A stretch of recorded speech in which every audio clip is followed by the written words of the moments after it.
Hi friends, welcome to my channel. ಸ್ನೇಹಿತರೆ, ಇವತ್ತು ಒಂದು ಧರ್ಮಸ್ಥಳದಿಂದ ಕೇವಲ 28 ಕಿಲೋಮೀಟರ್ ದೂರದಲ್ಲಿ ಇರ್ತಕ್ಕಂಥ ಒಂದು ವಿಶೇಷವಾದ ಜಾಗಕ್ಕೆ ನಿಮ್ಮನ್ನ ಎಕ್ಸ್ಪ್ಲೋರ್ ಮಾಡಿ ಕರ್ಕೊಂಡು ಹೋಗ್ತೀನಿ.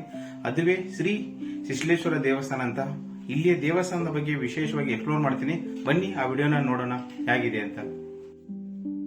ಸ್ನೇಹಿತರೆ, ಇದು ಶ್ರೀ ಶಿಶ್ಲೇಶ್ವರ ದೇವಸ್ಥಾನಕ್ಕೆ ನನಗೆ ಕರ್ಕೊಂಡು ಹೋಗ್ತಾ ಇದ್ದೀನಿ. ಇಲ್ಲಿ ವಿಶೇಷ ಏನಂದ್ರೆ ಧರ್ಮಸ್ಥಳದಿಂದ ಇದು 30 ಕಿಲೋಮೀಟರ್ ದೂರದಲ್ಲಿ ಇರ್ತಕ್ಕಂಥ ಒಂದು ವಿಶೇಷ ಜಾಗ. ಹೈಲೈಟ್ ನಂಬರ್ 1 ನಲ್ಲಿ ಇಲ್ಲಿ ಕಪಿಲಾ ನದಿ ಮತ್ತು ಹ್ಯಾಂಗಿಂಗ್ ಬ್ರಿಡ್ಜ್ ನಿಮಗೆ ನೋಡ್ಲಿಕ್ಕೆ ಸಿಗುತ್ತೆ. ಹಾಗೆ ಕಪಿಲಾ ನದಿಯಲ್ಲಿ ಮೈಶೀರ್ ಮೀನುಗಳು ಇಲ್ಲಿ ನೋಡ್ಲಿಕ್ಕೆ ಸಿಗೋದು ಒಂದು ಹೈಲೈಟ್ ನಂಬರ್ 2 ಆಗುತ್ತದೆ.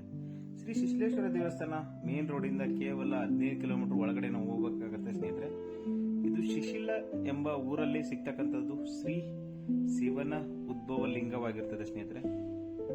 ಬನ್ನಿ ಈ ಶಿವನ ಉದ್ಭವ ಲಿಂಗ ಮತ್ತು ಕಪಿಲಾ ನದಿ, ಈ ಹ್ಯಾಂಗಿಂಗ್ ಬ್ರಿಡ್ಜ್ ಏನನ್ನೋದು ನಾನು ಎಕ್ಸ್ಪ್ಲೋರ್ ಮಾಡ್ತೀನಿ. ಲೆಸ್ ಎಕ್ಸ್ಪ್ಲೋರ್ ಅಂತ ಹೇಳ್ತಾ ಇದ್ದೀನಿ ಸ್ನೇಹಿತರೆ. ಈ ಜಾಗದ ವಿಶೇಷವನ್ನು ವೆರಿ ಇಂಟ್ರೆಸ್ಟಿಂಗ್ ಆಗಿದೆ, ದಯವಿಟ್ಟು ಸ್ಕಿಪ್ ಮಾಡಬೇಡಿ. ಬನ್ನಿ ನೋಡೋಣ.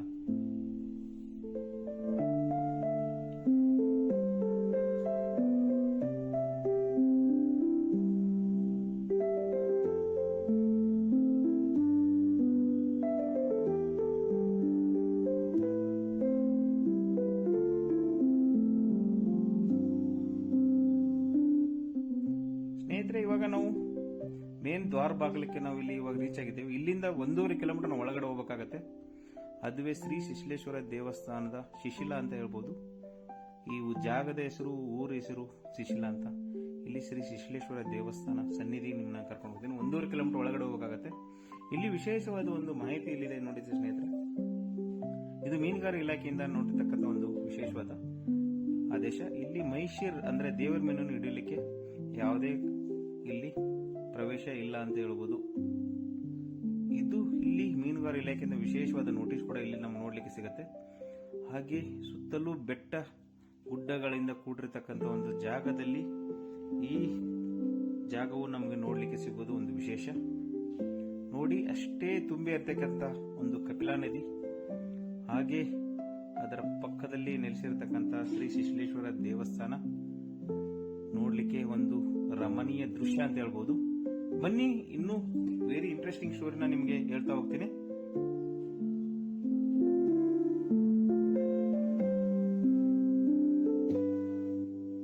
ಸ್ನೇಹಿತರೆ, ಇದುವೇ ಆ ಎಕ್ಸ್ಪ್ಲೋರಿಂಗ್ ವೆರಿ ಇಂಟ್ರೆಸ್ಟಿಂಗ್ ಜಾಗ ಅಂತ ಹೇಳ್ಬೋದು.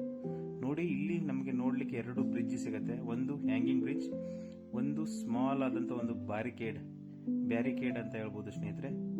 ಇಲ್ಲಿ ಬ್ಯಾರಿಕೇಡ್ ಹಾಕಿರೋ ಉದ್ದೇಶ ಏನಂದ್ರೆ, ಶ್ರೀ ಮೈಸೂರು ಮೀನು ಅಂದ್ರೆ ದೇವರ ಮೀನುಗಳು ಇಲ್ಲಿಂದ ಮುಂದೆ ಹೋಗಬಾರ್ದು ಅನ್ನೋ ಒಂದು ಸೇಫ್ಟಿಗೋಸ್ಕರ ಹಾಕಿದ್ದಾರೆ. ಸೆಕೆಂಡ್, ಅದು ನೀರು ಓವರ್ಫ್ಲೋ ಆದಾಗ ಮ್ಯಾನ್ ಮೂವ್ಮೆಂಟ್ಗೋಸ್ಕರ ಮಾಡಿರ್ತಕ್ಕ ಒಂದು ಹ್ಯಾಂಗಿಂಗ್ ಬ್ರಿಡ್ಜ್ ಅಂತ ಹೇಳ್ಬೋದು. ಇಲ್ಲಿ ವಿಶೇಷ ಏನಂತಂದ್ರೆ ಸ್ನೇಹಿತರೆ, ಇದು ಈ ಸ್ಥಳವನ್ನು ಮತ್ಸ್ಯ ತೀರ್ಥ ಎಂದ ಕರೀತಾರೆ ಅಂತ ಹೇಳ್ಬೋದು. ಮಹಾಸೀರ್ ಅಂದ್ರೆ ತುಳುವಿನಲ್ಲಿ ಟೇರುವೇಲು ಮೀನುಗಳು ಕಪಿಲಾ ನದಿಯಲ್ಲಿ ಅಪಾರ ಸಂಖ್ಯೆಯಲ್ಲಿ ಕಂಡು ಬರುತ್ತದೆ ಅಂತ ಹೇಳ್ತಾರೆ ಸ್ನೇಹಿತರೆ. ಹಾಗೆ ಶಿಶ್ಲಾದಲ್ಲಿರುವ ಕಪಿಲಾ ನದಿಯನ್ನು ಮೀನುಗಳು ಪವಿತ್ರವೆಂದು ನಂಬಲಾಗಿದೆ ಮತ್ತು ದೈನಂದಿನ ಪೂಜೆಗಳನ್ನು ಸಲ್ಲಿಸಿದ ನಂತರ ಅವುಗಳಿಗೆ ನೈವೇದ್ಯವನ್ನು ಪ್ರತಿ ಮಧ್ಯಾಹ್ನ ಅರ್ಪಿಸಲಾಗುತ್ತದೆ. ಈ ಶಿಶ್ಲೇಶ್ವರದ ಇನ್ನೊಂದು ವಿಶೇಷ ಏನಂದ್ರೆ ಸ್ನೇಹಿತರೆ, ಶಿಶ್ಲೇಶ್ವರ ದೇವಸ್ಥಾನದ ಪೂಜೆ ಸಲ್ಲಿಸಿ ಕಪಿಲಾ ನದಿಯಲ್ಲಿ ಮೀನುಗಳು ತಿನ್ನಿಸಿದ ನಂತರ ಎಲ್ಲಾ ರೀತಿಯ ಚರ್ಮ ರೋಗಗಳಿಂದ ಮುಕ್ತಿ ಪಡೆಯಬಹುದು ಎಂದು ನಂಬಲಾಗಿದೆ. ಹಾಗೆ ಶಿಶ್ಲೇಶ್ವರ ದೇವಸ್ಥಾನದಿಂದ 2 ಕಿಲೋಮೀಟರ್ಗಳಷ್ಟು ಕಪಿಲಾ ನದಿಯಲ್ಲಿ ಮೀನುಗಾರಿಕೆಯನ್ನು ನಿರ್ಬಂಧನೆ ಮಾಡಲಾಗಿದೆ ಅಂತ ಹೇಳಬಹುದು. ನೋಡಿ ಈ ರಮಣೀಯ ದೃಶ್ಯ. ಆ ಹಿಂದೆ ಇರತಕ್ಕಂಥದ್ದು ಕುಮಾರ ಪರ್ವತ ಎಂಬ ಬೆಟ್ಟ. ಮೊದಲು ಶ್ರೀಶೈಲೇಶ್ವರ ದೇವರು ಶಿವನ ಲಿಂಗವು ಈ ಕುಮಾರ ಬೆಟ್ಟದಲ್ಲಿತ್ತು. ಆಗ ಅರ್ಚಕರು ಪ್ರತಿದಿನ ಈ ಕಪಿಲಾ ನದಿಯಿಂದ ನೀರನ್ನು ತೆಗೆದುಕೊಂಡು ಹೋಗಿ ಪೂಜೆ ಮಾಡ್ತಾ ಇದ್ರಂತ ಒಂದು ಪ್ರತೀತಿ. ಆಗ ಅರ್ಚಕರು ಕಾಲು ಜಾರಿ ಈ ನದಿಯಲ್ಲಿ ಬೀಳ್ತಾರೆ ಸ್ನೇಹಿತರೆ. ಬಿದ್ದಾಗ ಅರ್ಚಕರು ದೇವರ ಹತ್ರ ಒಂದು ಮೊರೆ ಹೋಗ್ತಾರೆ, ದೇವರೇ ಯಾಕಪ್ಪ ಈ ನದಿ ದಡದಲ್ಲಿ ನೀನು ನೆಲೆಸಬಾರ್ದು ಅಂತಂದಾಗ, ಆಗ ಆ ದೇವರು ಉದ್ಭವ ರೀತಿಯಾಗಿಬಿಟ್ಟು ಈ ದೇವಸ್ಥಾನ ಕಪಿಲಾ ನದಿ ಬಲದಂಡೆಯಲ್ಲಿ ನೆಲೆಸ್ತಾರೆ ಅನ್ನೋದು ಒಂದು ಪ್ರತೀತಿ. ಹಾಗೆ ಇನ್ನೊಂದು ವಿಶೇಷ ಈ ದೇವಸ್ಥಾನದ ನದಿಯಲ್ಲಿ ಸಿಗ್ತಕ್ಕಂಥದ್ದು ಅದು ಏನಂದ್ರೆ ಎರಡು ಬಂಡೆಗಳು ನೀರಿನಲ್ಲಿ ನಮಗೆ ನೋಡ್ಲಿಕ್ಕೆ ಸಿಗ್ತಕ್ಕಂಥದ್ದು. ಒಂದು ಹುಲಿಕಲ್ಲು ಮತ್ತು ದನಕಲ್ಲು. ಸ್ನೇಹಿತರೆ, ಹುಲಿಕಲ್ಲು ಅಂತಂದ್ರೆ ಹುಲಿ ಹೆಸರಿನ ಬಂಡೆ, ದನಕಲ್ಲು ಅಂದ್ರೆ ಹಸು ಹೆಸರಿನ ಬಂಡೆ. ಒಂದು ಹುಲಿ ಮತ್ತು ಹಸು ನದಿಯನ್ನು ತಲುಪಿತು ಮತ್ತು ಹುಲಿ ಹಸುವನ್ನು ಓಡಿಸಿತು ಎಂದು ನಂಬಲಾಗಿದೆ. ಹಿಂಸೆಯನ್ನು ತಪ್ಪಿಸಲು ಶಿಶ್ಲೇಶ್ವರನು ಹುಲಿ ಮತ್ತು ಹಸುಗಳನ್ನು ಬಂಡೆಗಳಾಗಿ ಪರಿವರ್ತನೆ ಮಾಡ್ತಾರೆ. ಆಗ ವಾರ್ಷಿಕ ಹಬ್ಬದಲ್ಲಿ ಈ ಬಂಡೆಗಳನ್ನು ಪೂಜೆ ಮಾಡಲಾಗುತ್ತೆ ಅಂತ ಹೇಳ್ಬೋದು. ಮುಂದೆ ನಾನು ನಿಮಗೆ ತೋರಿಸ್ತೀನಿ. ಈ ಬಂಡೆಗಳು ಈ ನದಿಯಲ್ಲಿ ನಮಗೆ ನೋಡ್ಲಿಕ್ಕೆ ಸಿಗ್ತಕ್ಕಂಥದ್ದು. ಈ ನದಿಯಲ್ಲಿ ನೋಡ್ಲಿಕ್ಕೆ ಅಷ್ಟೇ ರಮಣೀಯಾಗಿದೆ. ನೋಡಿ, ಆ ಮೈಸೂರು ಮೀನುಗಳು ನೋಡ್ಲಿಕ್ಕೆ ನಿಮಗೆ ನಾನು ಜಸ್ಟ್ ಸ್ಯಾಂಪಲ್ ಆಗಿ ತೋರಿಸಿದ್ದೇನೆ.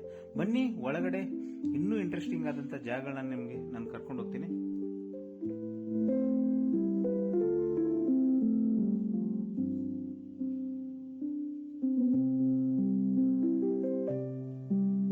ಸ್ನೇಹಿತರೆ, ಇದು ಪ್ರಕೃತಿಯ ರಮಣೀಯವಾದಂತ ಒಂದು ವಿಶೇಷವಾದ ಜಾಗ ಅಂತ ಹೇಳ್ಬೋದು. ನಾನು ಮಾಡಿರ್ತಕ್ಕಂಥ ವಿಡಿಯೋಗಳಲ್ಲಿ ಈ ಜಾಗವು ವೆರಿ ಇಂಟ್ರೆಸ್ಟಿಂಗ್ ಮತ್ತೆ ಅಷ್ಟೇ ಕೂಲ್ ಅಂಡ್ ಕಾಮ್ ಆಗಿರ್ತದೆ.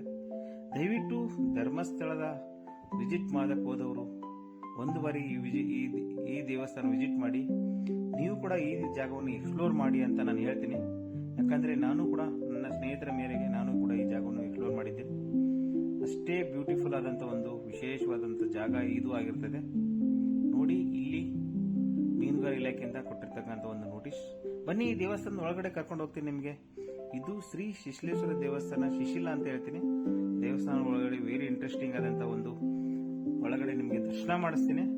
ಬನ್ನಿ, ಹೋಗೋಣ.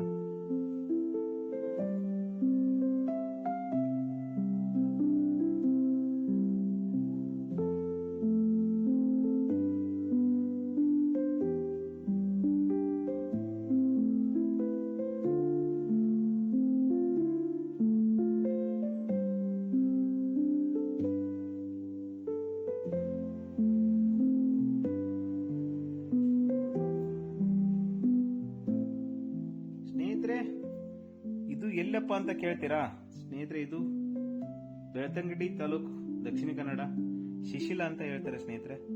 ಇದು ಸೌತಡ್ಕ ಗಣಪತಿ ದೇವಸ್ಥಾನದ ಕೇವಲ 15 ಕಿಲೋಮೀಟರ್ ದೂರದಲ್ಲಿ ಬರ್ತಕ್ಕಂಥ ಒಂದು ವಿಶೇಷವಾದ ಶ್ರೀ ಶಿಶಿಲೇಶ್ವರ ದೇವಸ್ಥಾನ ಅಂತ ಹೇಳ್ಬೋದು. ಅದುವೇ ಈ ಶಿಶಿಲೇಶ್ವರ ದೇವಸ್ಥಾನ. ಬನ್ನಿ, ಪಕ್ಕದಲ್ಲಿ ಕಪಿಲಾ ನದಿ ಹರಿದು ನಿಮಗೆ ತೋರಿಸ್ತೀನಿ.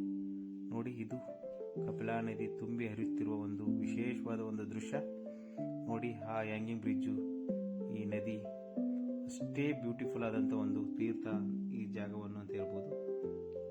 ಹಾಗೆ ಧರ್ಮಸ್ಥಳದಿಂದ ಕೊಕ್ಕಡ ಕಡೆಗೆ ಹೋಗುವ ರೀತಿಯಲ್ಲಿ 16 ಕಿಲೋಮೀಟರ್ ಹೋದರೆ ಕೊಕ್ಕಡ ಶಿವಾಜಿ ರಸ್ತೆಯಲ್ಲಿ ಶಿವಾಜಿ ಕಡೆಗೆ ತಿರುಗಿ ಇನ್ನೂ 16 ಕಿಲೋಮೀಟರ್ ಕ್ರಮಿಸಿ ಮುಂದೆ ಹೋದರೆ ಅದುವೇ ಶಿಶಿಲ ಎಂಬ ಜಾಗ ಅಂತ ಹೇಳ್ಬೋದು. ನೋಡಿ ಸ್ನೇಹಿತರೆ, ಅದುವೇ ಈ ಜಾಗದ ವಿಶೇಷ. ನೋಡಿ, ಇಲ್ಲಿ ತೋರಿಸ್ತಾ ಇದ್ದೀನಿ ನೋಡಿ ಸ್ನೇಹಿತರೆ. ಈ ಕಲ್ಲು ಅದುವೇ ಹುಲಿ ಕಲ್ಲು ಮತ್ತು ದನ ಕಲ್ಲು ಅಂತ ಹೇಳ್ತಾರೆ ಸ್ನೇಹಿತರೆ. ಈ ಎರಡು ಕಲ್ಲುಗಳು ಇವತ್ತು ಕೂಡ ನದಿಯಲ್ಲಿ ನಮಗೆ ನೋಡ್ಲಿಕ್ಕೆ ಸಿಗೋದು ನಮ್ಮ ಪುಣ್ಯ. ಬನ್ನಿ, ಈ ಇಲ್ಲಿಯ ಮತ್ಸ್ಯ ತೀರ್ಥವನ್ನು ಹಾಗೂ ಮೀನುಗಳನ್ನು, ಮೈಸೂರು ಮೀನುಗಳನ್ನು ನಿಮಗೆ ನಾನು ಸ್ಪೆಷಲ್ ಆಗಿ ವಿಶೇಷವಾಗಿ ಎಕ್ಸ್ಪ್ಲೋರ್ ಮಾಡ್ತೀನಿ. ಇಲ್ಲಿ ಯಾವ ತರ ಇದೆ ಅಂತ ನಿಮಗೆ ನಾನು ತೋರಿಸ್ತೀನಿ.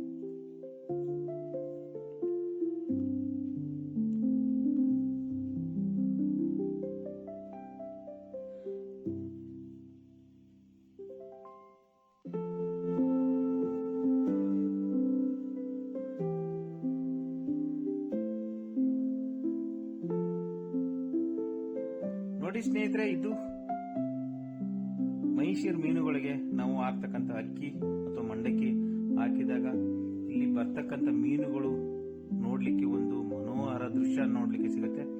ಅಷ್ಟೇ ವೆರಿ ಇಂಟ್ರೆಸ್ಟಿಂಗ್ ಆಗಿರ್ತದೆ. ಅವು ಒಂದರ ಮೇಲೆ ಒಂದು ಜಂಪ್ ಮಾಡೋದು, 2 ರಿಂದ 3 ಅಡಿಯಷ್ಟು ಮೇಲೆ ಎಗರಿ ಆಹಾರ ತಿನ್ನೋದು ಒಂದು ತುಂಬಾ ನೋಡ್ಲಿಕ್ಕೆ ಸಿಗ್ತಕ್ಕಂಥದ್ದು ಒಂದು ವಿಶೇಷ ಅಂತ ಹೇಳ್ಬೋದು.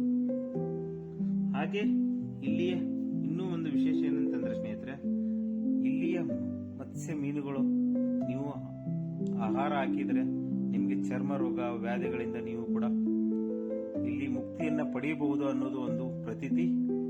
ನೋಡಿ, ಇದು ಇಲ್ಲಿಯ ವಿಶೇಷ. ಮತ್ಸ್ಯ ತೀರ್ಥ ಅಂದ್ರೆ ಏನು ಗೊತ್ತಾ ಸ್ನೇಹಿತರೆ? ಇಲ್ಲಿ ಯಾವುದೇ ಈ ದೇವಸ್ಥಾನದಲ್ಲಿ ಬಾವಿ ಇಲ್ಲ, ಬೋರ್ವೆಲ್ ಇಲ್ಲ.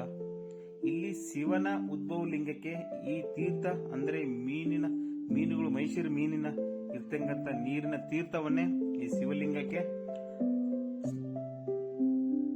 ವಿಶೇಷವಾಗಿ ಯೂಸ್ ಮಾಡ್ತಾರೆ, ಅದ್ರ ಉಪಯೋಗ ಮಾಡ್ತಾರೆ ಅಂತ ಹೇಳ್ತಾರೆ ಸ್ನೇಹಿತರೆ. ಅದಕ್ಕೆ ಈ ಮತ್ಸ್ಯ ತೀರ್ಥ ಅಂತ ಹೇಳ್ಬೋದು. ಈ ತೀರ್ಥದಿಂದ ಇಲ್ಲಿಯ ಉದ್ಭವ ತೀರ್ಥಕ್ಕೆ ಪ್ರತಿದಿನ ಪೂಜೆ ಸಲ್ಲಿಸಲಾಗುತ್ತೆ. ಹಾಗೆ ಮಧ್ಯಾಹ್ನ ಈ ಮೈಸೂರು ಮೀನುಗಳಿಗೆ ಪ್ರಸಾದವನ್ನು ನೀಡಲಾಗುತ್ತದೆ ಅಂತ ಹೇಳೋದು ಒಂದು ವಿಶೇಷ. ನೋಡಿ, ನೀವು ಕೂಡ ಕಣ್ ತುಂಬಿಕೊಳ್ಳಿ ಅಂತ ಹೇಳ್ತೀನಿ. ಬನ್ನಿ, ದೇವಸ್ಥಾನದ ಒಳಗಡೆ ನಿಮಗೆ ಸ್ಪೆಷಲ್ ಆಗಿ ದರ್ಶನ ಮಾಡಿಸ್ತೀನಿ. ಒಳಗಡೆ ನೋಡ್ತಾ ಇದ್ರೆ ನಿಮಗೆ ಇಲ್ಲಿ ಒಂದು ರಮಣೀಯ ದೃಶ್ಯ ನೋಡ್ಲಿಕ್ಕೆ ನಮಗೆ ಸಿಗುತ್ತದೆ. ಇಲ್ಲಿ ಪೂಜಿಸಲ್ಪಡುವ ಒಂದು ನೂರಾರು ದೇವಸ್ಥಾನಗಳಲ್ಲಿ ಬಹು ಪುರಾತನದಿಂದಲೂ ಉದ್ಭವ ಲಿಂಗವೆಂದು ಪೂಜಿಸಲ್ಪಡುವ ಶ್ರೀಶೈಲೇಶ್ವರ ದೇವಸ್ಥಾನವು ಒಂದು. ಊರಿನ ಹೆಸರಿನೊಂದಿಗೆ ಅಪರೂಪದ ದೇವಸ್ಥಾನ ಇದಾಗಿದೆ ಅಂತ ಹೇಳ್ಬೋದು. ನೋಡಿ, ಇದು ಉದ್ಭವ ಲಿಂಗಕ್ಕೂ ಈ ಕಲ್ಲಿಗೂ ಒಂದು ನೆಂಟು ಇದೆ. ಆ ನೆಂಟಿನ ಪ್ರಕಾರ ಇಲ್ಲಿ ಕೂಡ ನಮಗೆ ನೋಡ್ಲಿಕ್ಕೆ ಸಿಗ್ತಕ್ಕಂಥದ್ದು ಒಂದು ವಿಶೇಷವಾದ ಒಂದು ಇನ್ಸ್ಟ್ರಕ್ಷನ್ ಇಲ್ಲಿ ನೋಡ್ಲಿಕ್ಕೆ ಸಿಗುತ್ತೆ. ಈ ಕಲ್ಲಿಗೂ ಮತ್ತು ಉದ್ಭವ ಲಿಂಗಕ್ಕೂ ಒಂದು ವಿಶೇಷವಾದ ಲಿಂಕ್ ಕೂಡ ನಮಗೆ ಇದೇ ಸಂಬಂಧ ಇದೆ ಅಂತ ಹೇಳ್ತಾರೆ ಸ್ನೇಹಿತರೆ. ಬನ್ನಿ, ದೇವಸ್ಥಾನದ ಒಳಗಡೆ ನಿಮ್ಮನ್ನ ಕರ್ಕೊಂಡು ಹೋಗ್ತೀನಿ. ಈ ಉದ್ಭವ ಮೂರ್ತಿ ಅಂದ್ರೆ ಶಿವನ ದರ್ಶನ ಕೂಡ ನಿಮಗೆ ಮಾಡಿಸ್ತೀನಿ.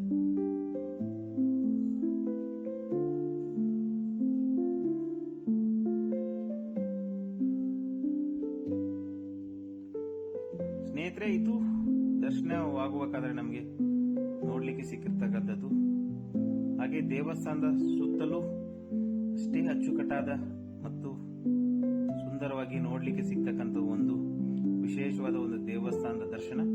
ನೋಡಿ, ಈ ಉದ್ಭವ ಮೂರ್ತಿ ಶಿವನ ಲಿಂಗವು ನಮಗೆ ನಿಮ್ಮೆಲ್ಲರಿಗೆ ನೋಡ್ಲಿಕ್ಕೆ ನಾನು ಇವತ್ತು ದರ್ಶನ ಮಾಡಿಸ್ತಾ ಇದ್ದೀನಿ ಸ್ನೇಹಿತರೆ. ಅಷ್ಟೇ ಬ್ಯೂಟಿಫುಲ್ ಆದಂತ ಒಂದು ವಿಶೇಷವಾದ ಶಿವನ ಲಿಂಗವು, ಅದುವೇ ಶ್ರೀ ಶಿಶ್ಲೇಶ್ವರ ದೇವಸ್ಥಾನ. ನೀವು ಕೂಡ ಈ ದೇವಸ್ಥಾನ ದರ್ಶನ ಮಾಡಿದಿರಾ ಅಂದ್ಕೊಂಡಿದ್ದೀನಿ. ಅಷ್ಟೇ ಬ್ಯೂಟಿಫುಲ್ ಆದಂತ ಒಂದು ವಿಶೇಷವಾದ ಜಾಗ. ಈ ಜಾಗವು ಮೇ ಅಂತ್ಯದಲ್ಲಿ ಜಾತ್ರೆ ಕೂಡ ಮಾಡ್ತಾರೆ. 9 ದಿನಗಳು ವಿಶೇಷವಾಗಿ ಅರ್ಚನೆ ಮಾಡಿ ಮತ್ತೆ ಜಾತ್ರೆ ಕೂಡ ಇಲ್ಲಿ ಅದ್ಭುತವಾಗಿ ನಡೀತದೆ. ಹಾಗೆ ದೇವಸ್ಥಾನದ ಪಕ್ಕದಲ್ಲಿ ಒಂದು ಹ್ಯಾಂಗಿಂಗ್ ಬ್ರಿಡ್ಜ್ ಇದೆ. ಇದರ ಮೇಲೆ ನೋಡಿದರೆ ರಮಣೀಯ ದೃಶ್ಯ ಮಾತ್ರ ನೆಕ್ಸ್ಟ್ ಲೆವೆಲ್ ಇರುತ್ತೆ ಅಂತ ಹೇಳ್ಬೋದು. ನಾವು ಕೂಡ ಈ ದೇವಸ್ಥಾನದ ಮುಂದುಗಡೆ ವಿಶೇಷವಾಗಿ ಎಕ್ಸ್ಪ್ಲೋರ್ ಮಾಡಿದ್ದೇನೆ. ನೋಡಿ, ಆ ದೇವಸ್ಥಾನ ಹ್ಯಾಂಗಿಂಗ್ ಬ್ರಿಡ್ಜ್ ಇಂದ ನೋಡ್ಲಿಕ್ಕೆ ಸಿಗ್ತಕ್ಕಂತ ಒಂದು ಜಾಗ ಇದಾಗಿರ್ತದೆ. ಇದು ಇವತ್ತಿನ ಒಂದು ಎಕ್ಸ್ಪ್ಲೋರಿಂಗ್ ಇಂಟ್ರೆಸ್ಟಿಂಗ್ ಜಾಗ ಆಗಿತ್ತು. ನೋಡಿದ್ರಲ್ಲ ಸ್ನೇಹಿತರೆ, ಈ ತರ ಇಂಟ್ರೆಸ್ಟಿಂಗ್ ಜಾಗವನ್ನು ನಾನು ಕೂಡ ಎಕ್ಸ್ಪ್ಲೋರ್ ಮಾಡಿದ್ದೀನಿ. ಇವತ್ತಿನ ವಿಶೇಷವಾಗಿದ್ದು ಒಂದು ಮೈಸೂರು ಮೀನು, ಕಪಿಲಾ ನದಿ ದಡದಲ್ಲಿ ಇರತಕ್ಕಂಥದ್ದು, ಹಾಗೆ ಶ್ರೀ ಶಿಶ್ಲೇಶ್ವರ ದೇವಸ್ಥಾನ, ಹಾಗೆ ಹುಲಿಕಲ್ಲು ಮತ್ತು ದನಕಲ್ಲು, ಹಾಗೆ ಮೈಸೂರು ಮೀನುಗಳು. ಎರಡ ಈ ಜಾಗದ ವಿಶೇಷ ವೈಶಿಷ್ಟ್ಯನ ಹೇಳಲಿಕ್ಕೆ ಎಷ್ಟು ಹೇಳಿದ್ರು ಸಾಲದು ಅಂತ ಹೇಳ್ತಾ ಇದ್ದೀನಿ ಸ್ನೇಹಿತರೆ. ಇದು ರಮಣೀಯ ದೃಶ್ಯವನ್ನು ನಿಮ್ಮೆಲ್ಲರಿಗೋಸ್ಕರ ಎಕ್ಸ್ಪ್ಲೇರ್ ಮಾಡಿದ್ದು ಇವತ್ತು ನಾನು ಮಾಡಿರೋದು ಒಂದು ವಿಶೇಷವಾಗಿತ್ತು. ಅಷ್ಟೇ ನನ್ನ ಫೇವರೇಟ್ ಪ್ಲೇಸ್ ಕೂಡ ಆಗಿತ್ತು. ಅಷ್ಟೇ ವೆರಿ ಇಂಟ್ರೆಸ್ಟಿಂಗ್ ಆಗಿತ್ತು. ಇದು ಕುಮಾರ ಪರ್ವತ ದಡದಲ್ಲಿ ನೋಡ್ಲಿಕ್ಕೆ ಸಿಗ್ತಕ್ಕಂಥ ಒಂದು ವಿಶೇಷವಾದ ಜಾಗ. ನೋಡಿ, ಬನ್ನಿ, ಈ ತರ ಒಂದು ವಿಶೇಷವಾದ ಜಾಗದ ಬಗ್ಗೆ ನಾನು ನಿಮ್ಗೆ ಎಕ್ಸ್ಪ್ಲೋರ್ ಮಾಡಿದ್ಕೆ ಹೇಳ್ತೀನಿ. ನೋಡಿದ್ರಲ್ಲ, ಇದು ಶಿಶ್ಲೇಶ್ವರ ದೇವಸ್ಥಾನ, ವಿಶೇಷವಾದ ದೇವಸ್ಥಾನ. ಇದು ಕಪಿಲಾ ನದಿಯಲ್ಲಿ ಇರ್ತಕ್ಕಂಥದ್ದು. ಈ ನದಿ ಇರ್ತಕ್ಕಂಥದ್ದು ಅಂದ್ಬಿಟ್ಟು ನೋಡಿ, ಇಲ್ಲೇ ಇದೆ. ಇದು ದೇವಸ್ಥಾನ, ಕಪಿಲಾ ನದಿ ದೇವಸ್ಥಾನ. ಈ ನದಿ ನೋಡ್ಲಿಕ್ಕೆ ನೀವು ಬರಲೇಬೇಕು. ಇದು ಇರ್ತಕ್ಕಂಥ ಒಂದು ವಿಶೇಷ ಏನಂತಂದ್ರೆ, ಇಲ್ಲಿ ಕಪಿಲಾ ನದಿ ಮೇಲೆ ನೀವು ನೋಡ್ಲಿಕ್ಕೆ ಸಿಗ್ತಕ್ಕಂಥದ್ದು. ಹಾಗೆ ನೋಡಿ, ಎಷ್ಟು ಬ್ಯೂಟಿಫುಲ್ ಆದಂತ ಒಂದು ಜಾಗ ಇಲ್ಲಿ ನೋಡ್ಲಿಕ್ಕೆ ಸಿಗುತ್ತೆ ಅಂತ ಹೇಳ್ಬೋದು. ಹಾಗೆ ಇದು ನೀವು ನೋಡ್ಬೇಕಂದ್ರೆ ಇಲ್ಲಿ ಧರ್ಮಸ್ಥಳ ಹತ್ತಿರ ಇರ್ತಕ್ಕಂಥ 17 ಕಿಲೋಮೀಟರ್ ದೂರದಲ್ಲಿ ನಿಮ್ಗೆ ನೋಡ್ಲಿಕ್ಕೆ ಸಿಗುತ್ತೆ. ಬನ್ನಿ, ದಯವಿಟ್ಟು ಒಂದ್ ಬಾರಿ ನೋಡಿ ಅಂತ ಹೇಳ್ತೀನಿ. ಧನ್ಯವಾದ ಸ್ನೇಹಿತರೆ. ಇದೆಲ್ಲ ಎಕ್ಸ್ಪ್ಲೋರ್ ಮಾಡಿಕ್ಕೆ ನನಗೆ ಟ್ರಾವೆಲ್ ಪಾರ್ಟ್ನರ್ ಆಗಿತ್ತು ನಾನು ಮತ್ತು ನನ್ನ ಕನಸು. ಇದು ನನ್ನ ಟ್ರಾವೆಲ್ ಸೋಲೋ ರೈಡ್ ಆಗಿತ್ತು. Please subscribe my YouTube channel Kalpana Kantu life style ಅಂತ ಹೇಳ್ತಾ ಸ್ನೇಹಿತರೆ. ಥ್ಯಾಂಕ್ಸ್ ಫಾರ್ ವಾಚಿಂಗ್ ಹೇಳ್ತಾ ಇವತ್ತಿನ ವಿಡಿಯೋ ಮುಗಿಸ್ತಾ ಇದ್ದೀನಿ. Please subscribe my YouTube channel.